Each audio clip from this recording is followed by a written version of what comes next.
All right, we are now joined by first head coach of the Big 12 champion and fourth-ranked Oklahoma Sooners, head coach Lincoln Riley, and head coach of the SEC champion and number one ranked LSU Tigers, Ed Orgeron.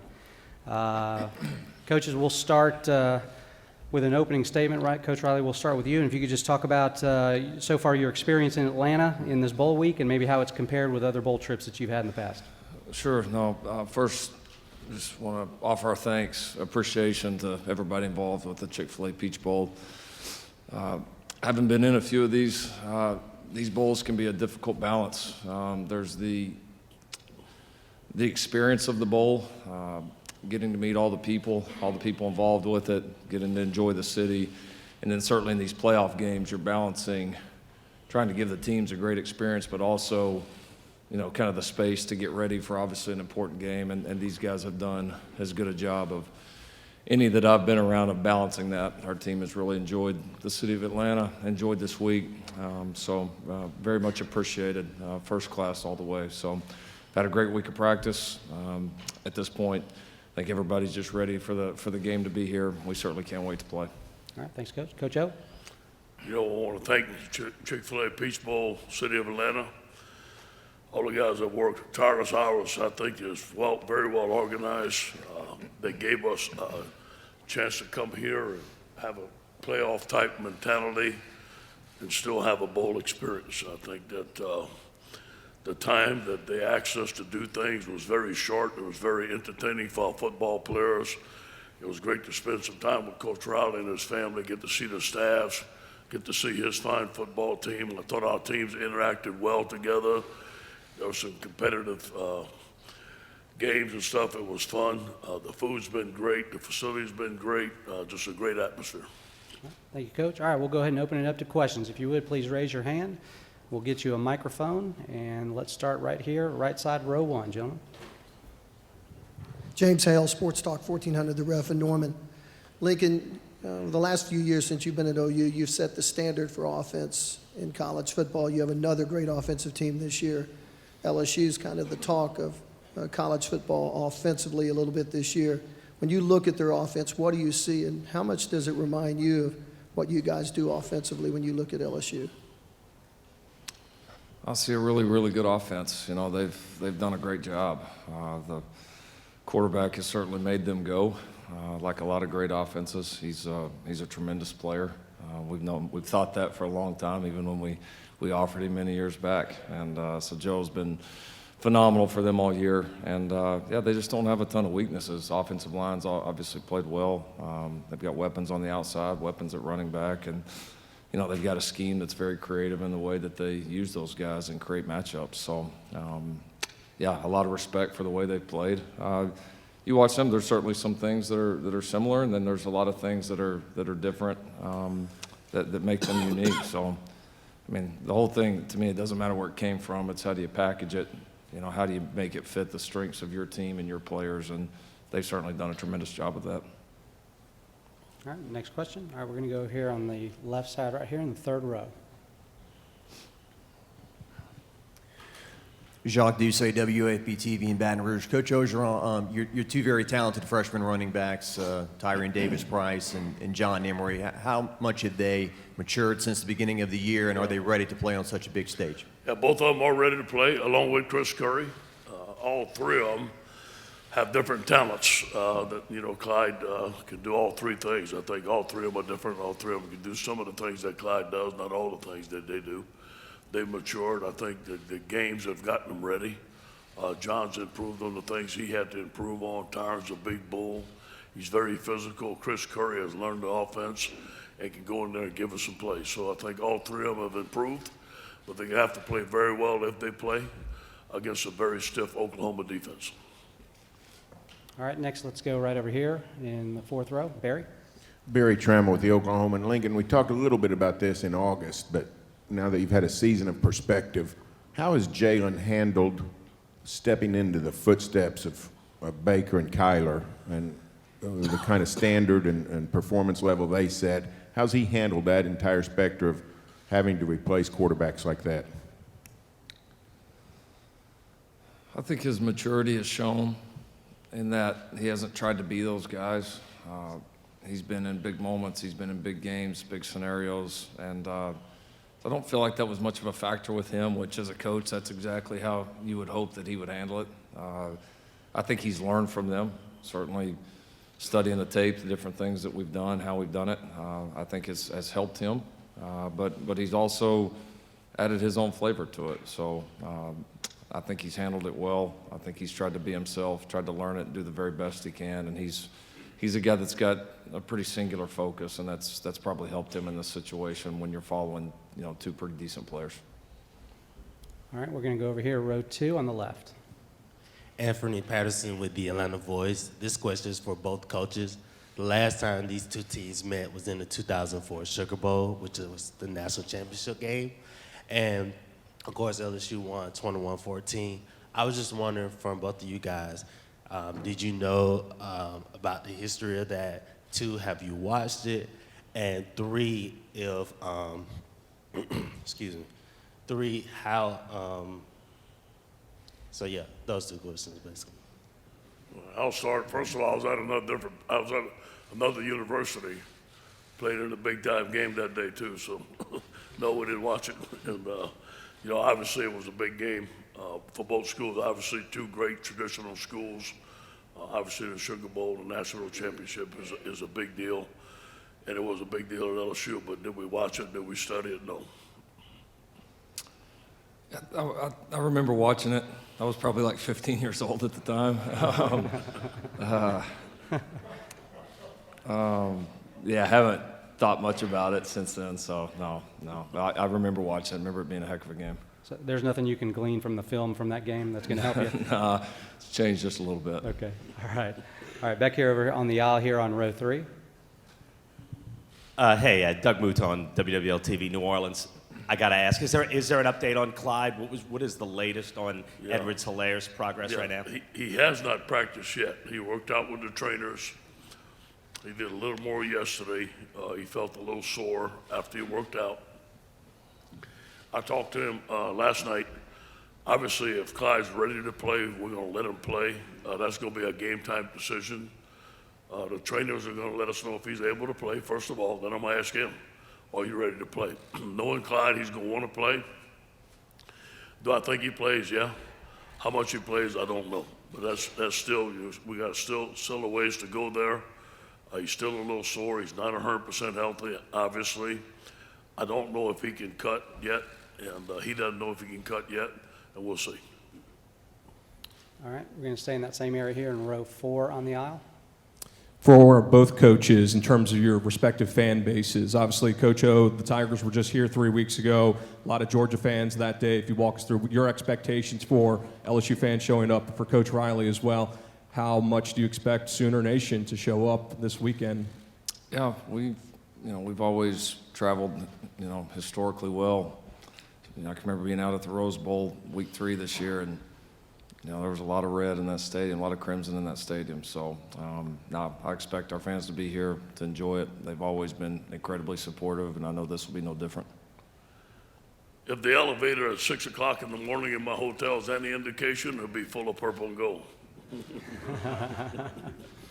All right, next question over here, 4th row on the left side. Dean Blevins, News 9 Sports, Oklahoma City. Lincoln, your teams have historically gotten better, improved as the season has gone along. Can you describe how that's gone this year, all the way through the preparation for this game, where the team is? Yeah, I don't think you're sitting here at the college football playoff if your team hasn't gotten quite a bit better. I think we have. I think we've had different challenges throughout the year, and we've been able to face most of them and come out on the good end. So probably more for me right now would be the preparation we've had in the last several weeks. Our goal has been to play our very best game, and we put forth a schedule that had that and only that in mind. And our players, coaches, everybody have executed that extremely well. So that's been our goal from day one. When we found out that we were going to be in the playoff and playing a really good LSU team, was let's play our very best. And I think we've done the work to get that done. All right, let's go over here on the right, 5th row. Michael Coble, WBRZ TV in Baton Rouge. Ed, how has Jalen improved since you've last seen him on the field? Well, obviously, he was a young player when we played him. They're doing more things with him. He's the leader of this football team. He looks like to me he's the heart and soul of this football team. I have to commend him to going into a new situation and obviously have won it over by, I'm assuming, the way he works. Knowing him and his character and what he's done and working with Coach Riley, I think that those guys have a tremendous system, a tremendous program. He's very smart. He's very difficult to stop, but I'm gonna tell you what, the scheme makes it tough. And those guys they block more people in the box than you have, and then they have C.D. Lamb sitting out there. It's a very difficult scheme. They know how to call the right plays, but he runs the ball like a big tailback back there and also throws the ball well. And also has come back from a deficit to lead his team to victory. I do believe he's a great leader. All right, next question. We're going to go here about halfway back on the left aisle. Lincoln, Mark Bradley from the Atlanta Journal-Constitution. I'm sure this is your favorite question of all time, so I apologize for asking it again. But Here we go. as you go into tomorrow, are you looking at this as a chance to represent the Big 12, or are you just representing the 2019 OU football team? I do think it's a chance to represent your league. I wouldn't shy away from that. I think you are, but I don't think this is necessarily about the Big 12 versus the SEC or anything else. So I don't know, maybe I'm straddling the fence there, but I do see it as a chance to represent your league, certainly. Now this matchup is about, Oklahoma and LSU, and that's certainly what it's going to come down to. But yeah, these are big stages. I think it's great representing your league just getting here, because obviously with the current format, not every league is going to be represented in the college football playoff. And so we're excited to be here and excited to play our best.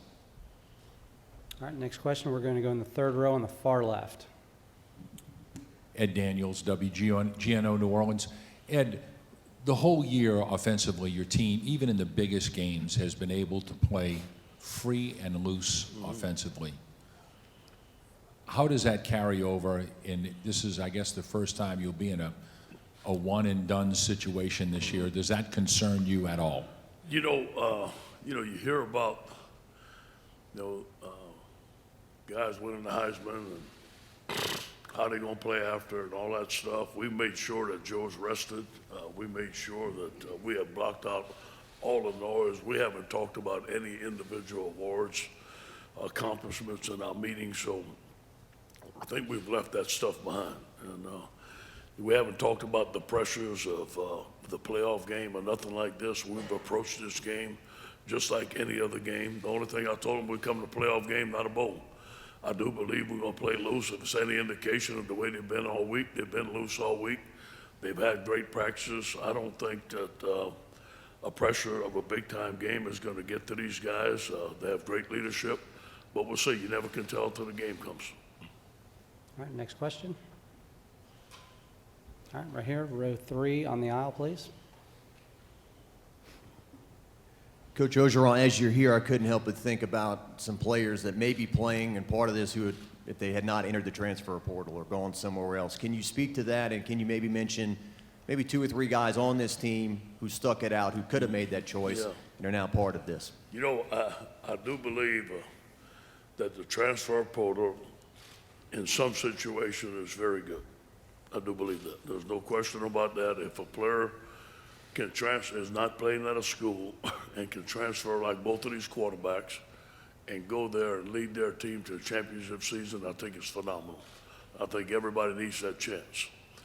I think if a player is going through some hard times and he's just wanting to quit and he's not wanting to persevere and he's wanting to take the easy way out, I think it's a bad thing for football. I think that everybody needs to stick to it.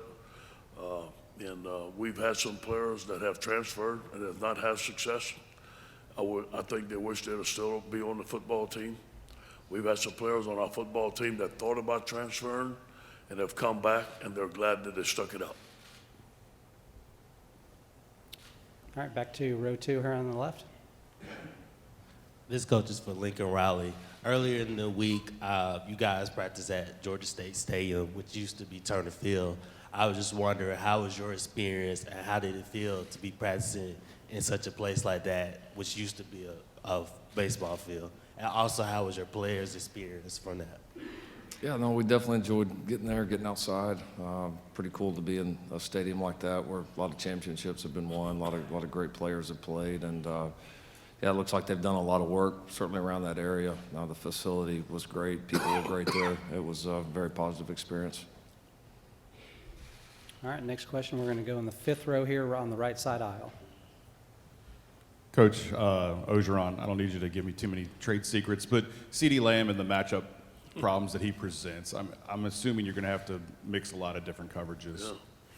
Well, just talking to Coach, he's from Opelousas.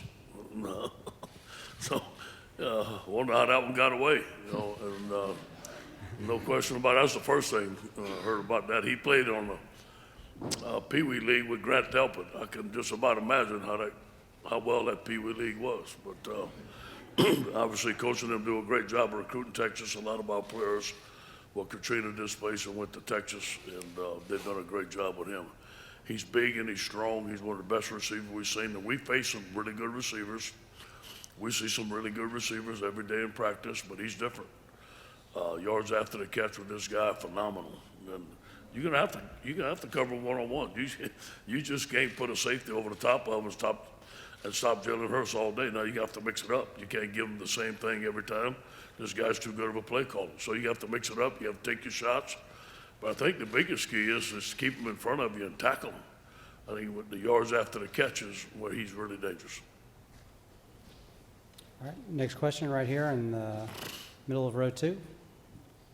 Brooks Cabina from The Advocate. Ed, building a culture within your program and maintaining that throughout the season, I mean, with all the success, what behind the scenes, how have you approached maintaining that and, examples you might remember? I do believe it's the leadership, the coaches that we have, the support system that we have. We have a lot of help at LSU, and for that we're very fortunate.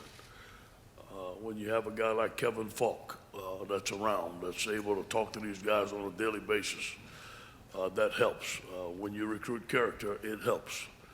But I do believe that the leadership of this football team, the coaches that we have, and the character, when we recruit, and I'm sure coaches the same way, character counts. And if there's any red flags, we really look at the football player and not bringing them in. I think that has changed our perception here at LSU. I think that we have guys that are great players with great character. And I think that the daily process and the focus that we have on this football team has helped that. All right, next question. All right, let's go right here, row 2 on the aisle.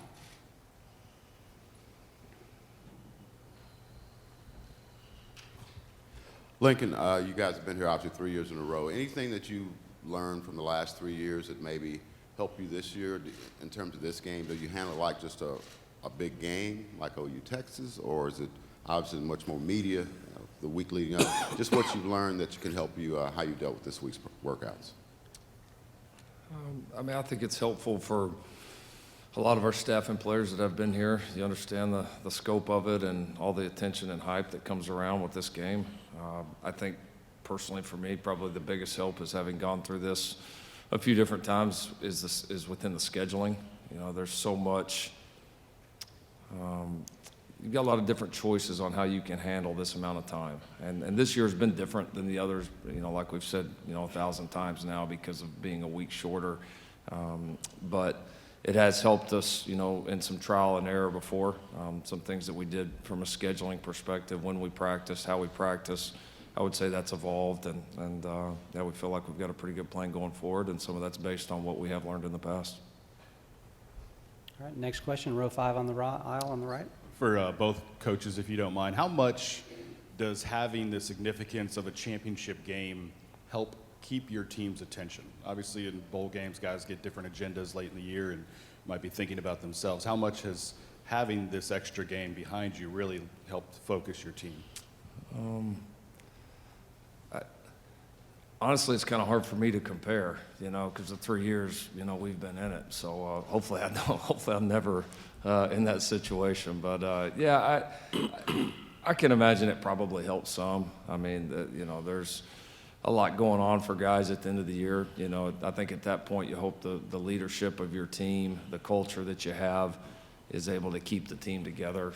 Our 1 year at OU that we weren't in the playoff, 2016, I think. You know, we had a lot of guys that were NFL ready, some guys that left early, but all of our guys stayed and played. The team really held it together and beat a really good Auburn team. So I think in those moments, it certainly depends on the culture, the kind of guys you have, the leadership, how committed they are to that program and team, because bowl games are important. I know everybody wants to talk about the playoffs, and the playoffs are great, but all these other bowl games, you ask any coach, any player, you know, any staff member that's ever been a part of them, they're important, and you remember them, all of them. And so, you know, hopefully we continue seeing a trend of, you know, hopefully college football can stay in a place where we don't take away the importance, and guys understand that, because if they don't put value on it, or they just skip it or do this and that, they're going to look back and regret it, because those are moments in time that you get with your team, your brothers, your coaches, that you never get back. And when you get on the backside of it, you'll definitely remember. Yeah, it's been definitely different for us. It's a playoff game. You know, a bowl is your final destination. It's the last game. You know, guys want to have fun, and seniors and guys that are going out. And we're talking about what we're going to do recruiting and stuff like that. This for us has been completely different. It's another week of practice. It's a playoff game. Everything's on the line. All the focus is in on playing our best game on Saturday. All right, we're going to go back over here. Barry? Yeah, Barry Trammell with the Oklahoman. For Ed and Lincoln, you guys both promoted from within the staff. The majority of college football hires are not that way. All four of you guys in the playoff were promoted from within. Could that set off a trend where schools now look more closely at assistant coaches rather than just going after the hottest guy on the market? You know, I hope it is. There's some guys that, you know, when you work with somebody every day, you know what you got. And there's pluses and minuses with everybody. And the grass always looks greener on the other side. But I think there's some assistants that are very deserving. You know, they've recruited these players. They know the school. Some of them are great fits. That's why they're at the school, and they're very valuable. They know the ins and outs. They know what's good for the school. They know what you should do at this school, what you shouldn't do at that school. So I think it could be a big advantage, and I hope that the assistants at schools that are very deserving get the job, because they're the best guy, just because they're not the hottest ticket. Yeah, I would just hope this speaks to anybody out there that's has the responsibility of hiring coaches, that they just try to hire the very best person. They don't set they don't have an initial idea of it has to come from outside or this or that. Just hire the very best person wherever they're at, wherever, you know, whether it's internal, whether it's external, that to me doesn't matter. And then hopefully you continue to see guys, you know, like we all did, get those chances if they are deserving. And so I think it's been a positive trend. All right, next question, row 3 on the aisle, right here on the left. It's for both of you guys. This seemed like a year where 4 teams getting to the playoff worked. Obviously, a lot of talk about going to 8.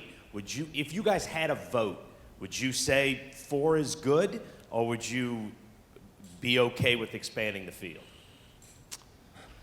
That's a question you get back and forth. I would say this. I do think we have a great system. I mean, I think the playoffs have brought, you know, a lot of attention. I think you've got national champions out of it that are very deserving, and that's the end goal.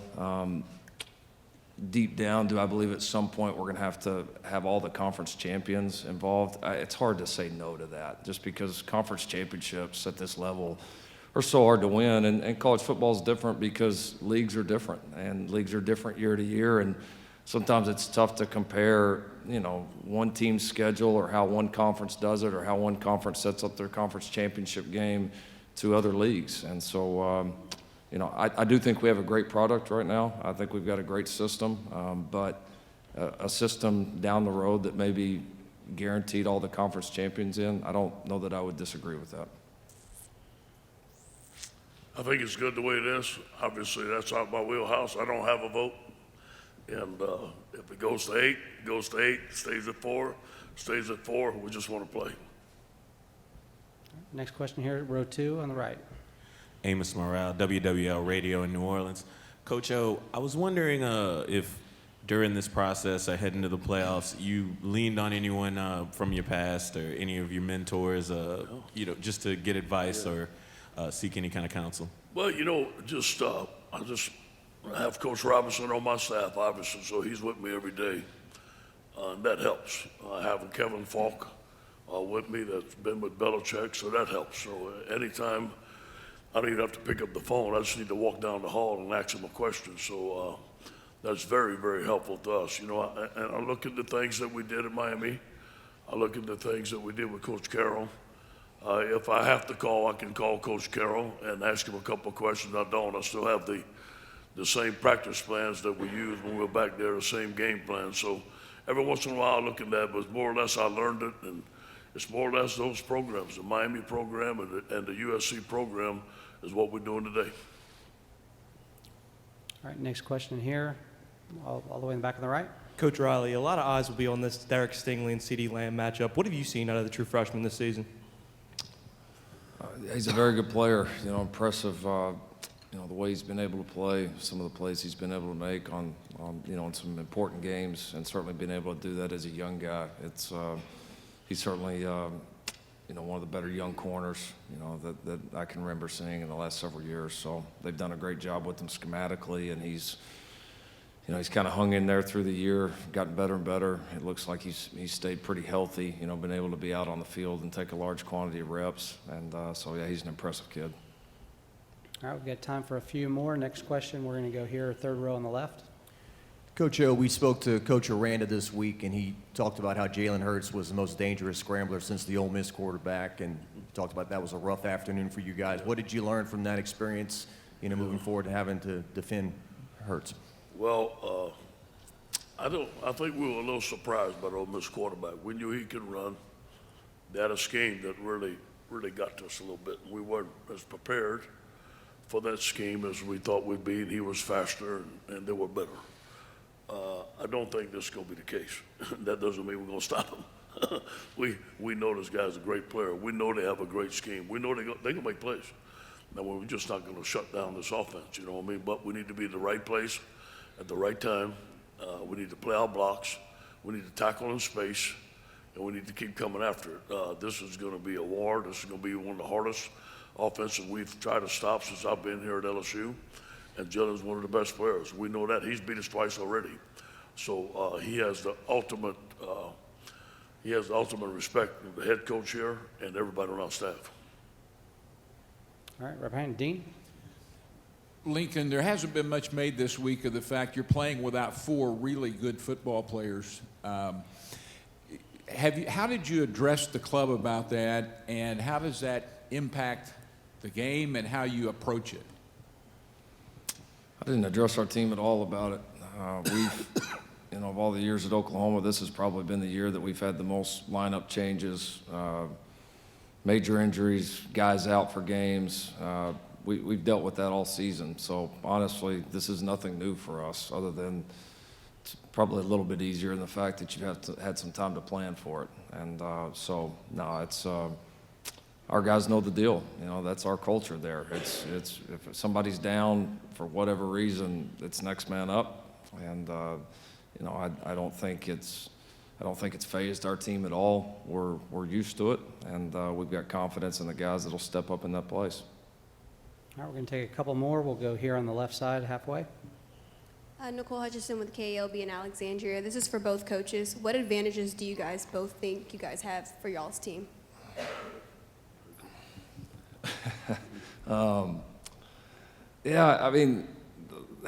It's going to, like Coach just said, this game's going to be a heavy hitter. You get to the college football playoff, both teams are good. Both coaching staffs are good, both schemes are good. There's good players on all 3 sides of the ball. And I think, you just go in and try to do your very best and control what you can control and play your very best game. And, it's going to be a game of probably not a ton of huge advantages either spot, and that's why these playoffs are so great. Just go out and play. Go out and play your game. Playing the LSU standard performance. Control, we can control. All right, let's go right here. Yeah, Barry Trammell, the Oklahoman. Ed, someone asked you about the OU LSU Sugar Bowl, which you didn't have a part of. Next year, it's USC Oklahoma in the Orange Bowl for the title.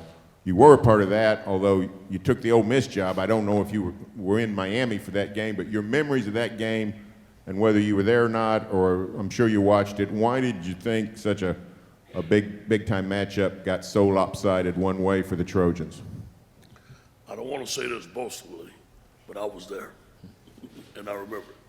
You know, the biggest thing I remember is Adrian Peterson. I recruited Adrian Peterson to go to USC. It came down to Oklahoma and USC, and he and I had a great relationship, so I look forward to playing against him. It was one of those nights. We were playing great. We had our best game. A lot of respect for Oklahoma, obviously. Playing in the Orange Bowl, playing against a great player like Adrian Peterson. We had a lot of great players on that football team. That was probably one of Coach Carroll's best team. It was a tremendous night. I remember we won, we beat Oklahoma that night, and then the next morning I had to drive to Orlando to catch a flight to go to Ole Miss to start at 3:30 in the morning. So I didn't get to enjoy it much, but I do remember it. And again, a lot of respect for Oklahoma and a lot of respect for Adrian Peterson.